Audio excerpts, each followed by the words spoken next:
Okay, magandang araw guys. Samahan niyo po ako. I-interviewin po natin si VP Inday Sara andun sa likod.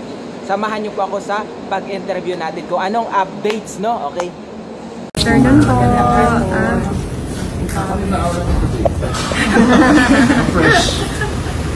Nakatulog ako ng medyo mahaba kagabi. So, thank you. Magbigay lang ako ng update sa inyo sa nangyayari sa taas. Magbigay lang ako ng update sa nangyayari sa taas. So, hindi ko na lang din banggitin yung mga pangalan kasi nag-request din yung mga patients na huwag banggitin yung mga pangalan nila. So, ang isang patient, may clearance na siya. Ang decision niya is umuwi muna sa kaibigan niya.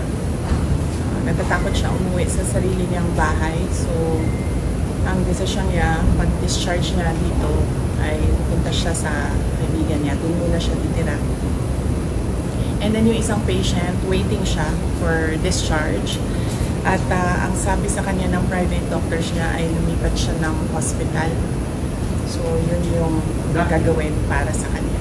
Dahil po, bakit ito lumipat? Well, hindi niya nasabi sa akin. Ang nasabi lang niya sa akin ay yun yung gusto ng private doctors niya.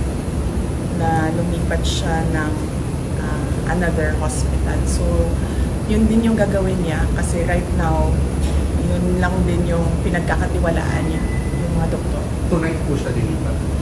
Nag-aantay siya ng kanyang discharge and clearance. Yung contempt order kay Atty. Zaray Canoves, dapat kung matatapos yung delay, ano pong balikan? Na-extend po ba or hindi na nag-lapse na? Malamang siguro wala na yon kasi nag-aantay na lang yung lawyer dito sa taas ng clearance from all the offices concerned.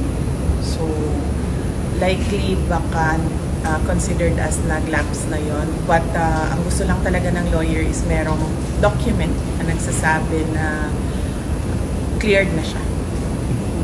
Ma'am, if we may get your reaction sa nabanggit po ni President Marcos. Ang sinabi niya, ma'am, kinonfirm niya po yung pumalat na text message na nakalagay na in the larger scheme of things, Sara is an unimportant, so please do not file impeachment complaints. What are your thoughts, ma'am? Pinigil or he stopped in a way? Hindi naman ako mag-comment sa mga remarks ni President Marcos. But sorry, may nakalimutan ako na update sa taas. Gustong ipaabot nung dalawang patients ang pagpapasalamat niya sa inyo, sa media, kasi binantayan niyo daw sila at hindi niyo sila iniwanan. And gusto din nila magpasalamat sa mga doctors and lahat ng healthcare professionals na tumulong sa kanila. And of course, sa mga lawyers din na nag-assist sa kanila all throughout the crisis. So, isa din yun sa mga message nila galing sa taas. Salamat daw sa inyong lahat. At dahil daw may clearance na, pwede na rin daw, cleared na rin daw kayo from them na umalis or iwanan sila dito. Isa sa kanila lalabas sa public?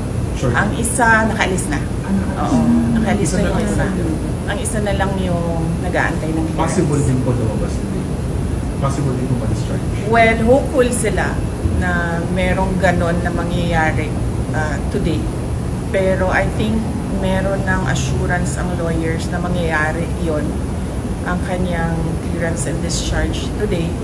So, nagpapasalamat. Kaya nagpadala na rin siya ng pagpapasalamat dito sa media, sa inyong lahat, sa pagbabantay, pagtulong at pagprotekta sa kanila. Sorry, NBI investigation, December 11. Pupunta po kayo?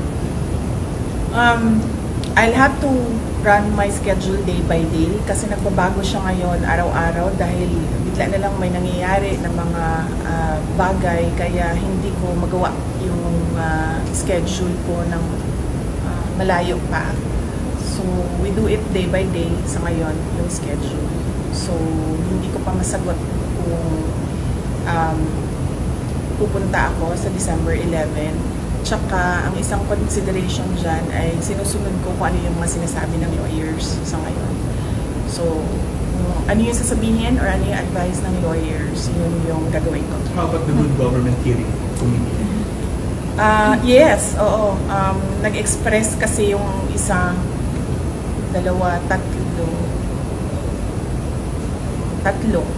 nag-express yung tatlong mga resource persons from the Office of the Vice President that they really feel safer and medyo kumakalma sila kung nandiyan ako. Ang worry ko lang is right now, wala na kasi kaming Chief of Staff, affected din yung Assistant Chief of Staff ng office. So ako na lang talaga yung naiwan sa opisina to do everything. And meron ding mga year-end activities ang office. Meron din kami mga Thanksgiving activities. Meron kaming budget utilization review dahil merong mga budget na kapag hindi nagamit, nag-lapse yan by December 31. As well as yung planning for January 1. Kasi bago na yung budget by January 1. And kung nakikita nyo, December na bukas, so we have just 1 month to do all those things. So, yun lang naman yung problem ko. Ma'am, ngayon ko lang din po kayo ng comment regarding po sa sinabi po ni Congressman Jay Pong Yun po na kung hindi lang daw po kayo maagang nag-ambisyon na mag-presidente, tahimik daw po ang lahat.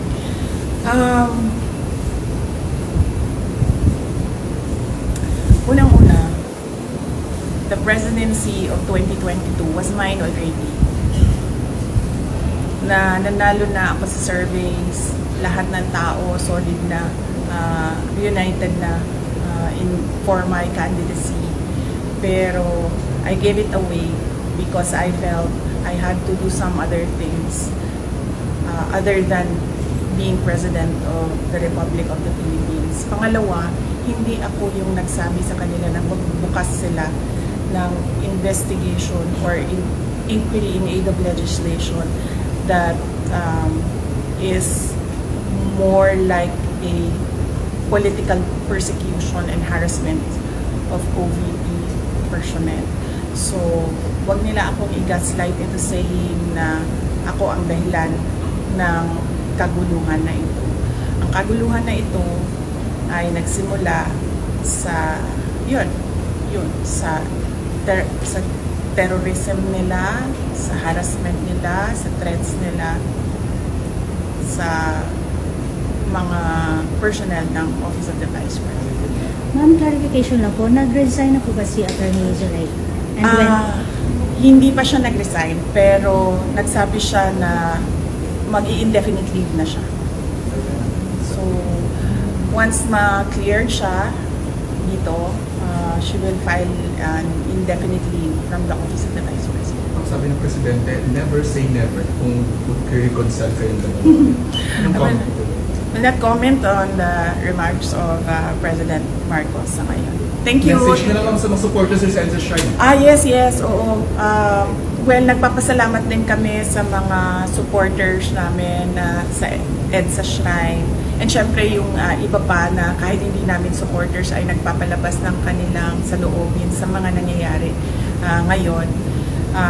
Dahil nagbabantay din sila sa mga pasyente natin dito sa Veterans Hospital. And nagpapasalamat din kami sa mga tao na nasa labas ng Veterans Hospital na nagbantay din sa mga pasyente. Malaking tulong yon sa akin, yung media, yung mga tao na nagbabantay. Si Senator Bato de la Rosa na hindi talaga niya iniwanan yung mga pasyente.